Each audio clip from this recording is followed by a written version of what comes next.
السلام علیکم ورحمۃ اللہ وبرکاتہ۔ ہماری ویڈیوز آپ کو پسند آئیں یا اچھی لگیں تو ہمارے یوٹیوب چینل کو سبسکرائب کریں، بیل آئیکن گھنٹی کے بٹن کو دبائیں، کمنٹس کریں تاکہ ہماری حوصلہ افزائی ہو جائے۔ چلیے ہم چلتے ہیں اپنے بیان کی طرف۔ آج کا موضوع ہے حضرت علی رضی اللہ تعالیٰ عنہ کی بہادری۔ فاتح خیبر معاہدہ صلح حدیبیہ کے بعد حضور نبی کریم صلی اللہ علیہ وسلم کو اس بات پر اطمینان ہو گیا کہ اب کچھ عرصے تک مشرکین مکہ کی جانب سے کسی قسم کا کوئی خطرہ لاحق نہیں ہوگا، تو آپ صلی اللہ علیہ وسلم نے اب مدینہ منورہ کے اطراف میں واقع ان سازشی قبائل کی جانب اپنی توجہ مرکوز فرمائی جو آئے دن مدینہ منورہ کا سکون برباد کرنے اور مسلمانوں کو نقصان پہنچانے کے منصوبے بناتے رہتے تھے۔ چنانچہ حضور نبی کریم صلی اللہ علیہ وسلم نے سب سے پہلے خیبر کا رخ کیا۔ خیبر شہر میں کئی بلند ٹیلے اور پہاڑ تھے۔ یہ خالصتاً یہودی بستی تھی اور ان یہودیوں نے خیبر میں بے شمار قلعے تعمیر کر رکھے تھے۔ خیبر مدینہ منورہ سے 80 میل کے فاصلے پر واقع تھا۔ حضور نبی کریم صلی اللہ علیہ وسلم مدینہ منورہ سے تقریباً 1600 جانثار صحابہ کرام رضی اللہ تعالیٰ عنہ کے ہمراہ روانہ ہوئے۔ حضرت سیدنا علی المرتضیٰ رضی اللہ تعالیٰ عنہ جو کہ اس وقت آب شوب چشم کے مرض میں مبتلا تھے، وہ بھی اس لشکر میں حضور نبی کریم صلی اللہ علیہ وسلم کے ہمراہ تھے۔ لشکر اسلام نے سب سے پہلے خیبر کے قلعہ نام پر حملہ کیا۔ حضور نبی کریم صلی اللہ علیہ وسلم کے حکم پر حضرت محمد بن مسلمہ کی قیادت میں لشکر اسلام کے ایک گروہ نے قلعہ نام پر حملہ کیا۔ حضرت محمد بن مسلمہ رضی اللہ تعالیٰ عنہ اور ان کے بھائی حضرت محمود بن مسلمہ نے نہایت دلیری کے ساتھ مقابلہ کیا اور بالآخر جام شہادت نوش فرمایا۔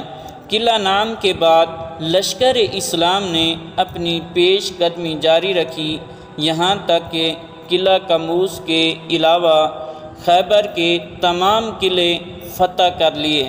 قلعہ کموز کا شمار خیبر کے سب سے مضبوط قلعوں میں ہوتا تھا اور اس قلعے میں یہودیوں کا سردار مرہب رہتا تھا۔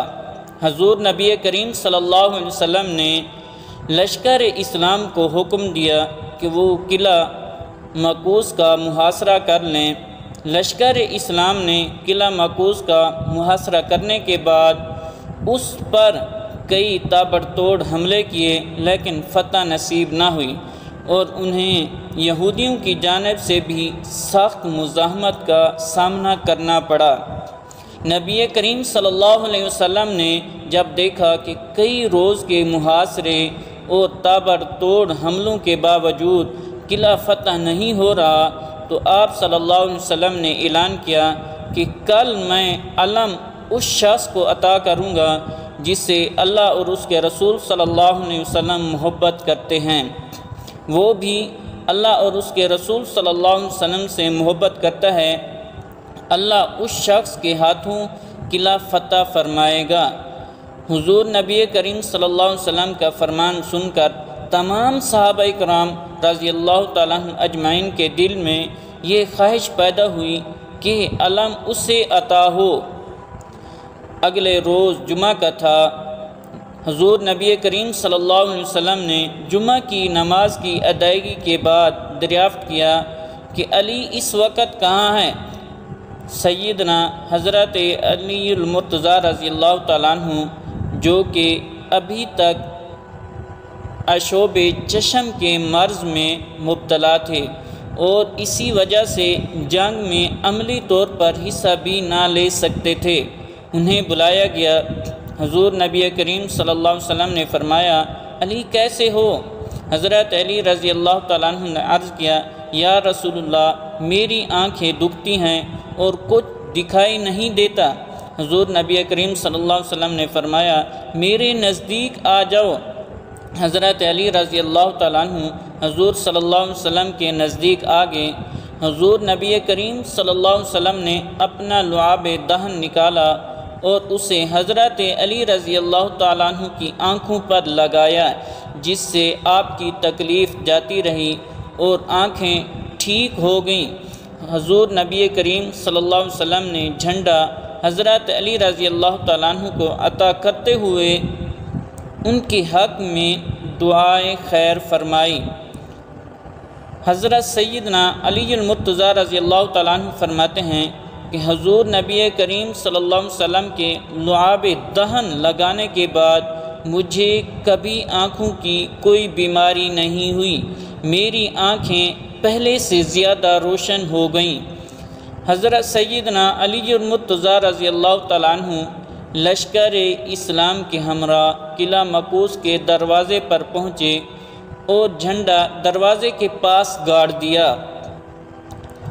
حضرت علی رضی اللہ تعالیٰ عنہ نے ایک مرتبہ پھر ان لوگوں کو اسلام کی دعوت دی جسے انہوں نے قبول کرنے سے انکار کر دیا۔ اس دوران ایک یہودی نے قلعے کی چھت سے پوچھا کہ تم کون ہو؟ حضرت علی المرتضیٰ رضی اللہ تعالیٰ عنہ نے فرمایا کہ میں علی بن طالب ہوں۔ اس یہودی نے جب آپ کا نام سنا تو کانپ اٹھا اور کہنے لگا تورات کی قسم یہ شخص قلعہ فتح کیے بغیر ہرگز نہیں جائے گا۔ حضرت علی المرتضیٰ رضی اللہ تعالیٰ عنہ نے قلعہ مکوس پر حملہ کیا۔ یہودیوں کے سردار مرحب کا بھائی حارث کئی یہودیوں کے ہمراہ مقابلے کے لیے نکلا۔ حضرت علی رضی اللہ تعالیٰ عنہ نے ایک ہی وار میں اس کا کام تمام کر دیا اور لشکر اسلام نے باقی کے تمام یہودیوں کو جہنم واصل کر دیا۔ مرحب کو جب اپنے بھائی کے قتل کی خبر پہنچی تو وہ غلیظ و غضب کے عالم میں ایک لشکر کے ہمراہ قلعہ مکوس کے باہر نکلا اور بآواز بلند کہنے لگا خیبر مجھے جانتا ہے کہ میں مرحب ہوں، سطح پوش ہوں، بہادر ہوں اور تجربہ کار ہوں۔ حضرت علی المرتضیٰ رضی اللہ تعالیٰ عنہ نے فرمایا اس کے جواب میں فرمایا میں وہ ہوں، میری ماں نے میرا نام شیر رکھا ہے اور میں دشمنوں کو نہایت تیزی سے قتل کرتا ہوں۔ مرحب نے جب حضرت علی رضی اللہ تعالیٰ عنہ کا کلام سنا تو غصے میں اس نے تلوار کا وار کیا، جس سے آپ رضی اللہ تعالیٰ عنہ نے اپنی تلوار سے روک لیا اور اس پر جوابی وار کیا، ایک ہی وار میں اس کا سر قلم کر دیا۔ مرحب کی لاش گرتے ہی لشکر اسلام نے یہودی لشکر پر حملہ کر دیا، جس سے بے شمار یہودی مارے گئے اور باقی جو بچ گئے وہ قلعے کے اندر بھاگ گئے اور قلعے کا دروازہ بند کر لیا۔ حضرت علی رضی اللہ تعالیٰ عنہ نے قلعے کا بھاری بھرکم دروازہ اکھاڑ پھینکا اور لشکر اسلام قلعہ مکوس میں داخل ہو گیا۔ یہودیوں نے شکست تسلیم کرتے ہوئے امان طلب کی، آئندہ سے بد عہدی سے توبہ کر لی۔ حضور نبی کریم صلی اللہ علیہ وسلم نے جزیہ کی شرط پر ان سے صلح کر لی۔ اس طرح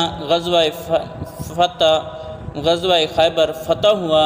اللہ تبارک و تعالیٰ سے دعا ہے کہ جو کچھ کہا گیا ہے اللہ تبارک و تعالیٰ ہم سب کو اس پر عمل کرنے توفیق عطا فرمائے، آمین ثم آمین۔ ہم سب کو اپنی دعاؤں میں یاد رکھیں۔ اللہ حافظ۔